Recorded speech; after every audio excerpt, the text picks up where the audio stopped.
erkak kishining omadi, fayzi, topar tutari, uning barakasi, uning ishidagi unum, uning ko'chadagi zafari, yutug'i, oilasiga ko'proq bir narsa ko'tarib kelishi, buning hammasining sababi yoki buning aksi bo'lishining sababi, qaysi bir ayol joy namozda o'tirib erini fayzini so'raydigan bo'lsa Alloh beradi.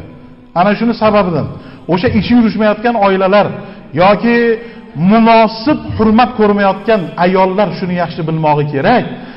Eri agar fayzi bo'lsin, erimni topgan tutganida baraka bo'lsin, oilamda butunchilik bo'lsin, shu erim qilayotgan mehnatida baraka topsin iloyim desa, joy namozda o'tirib o'sha erni fayzi bo'ladi.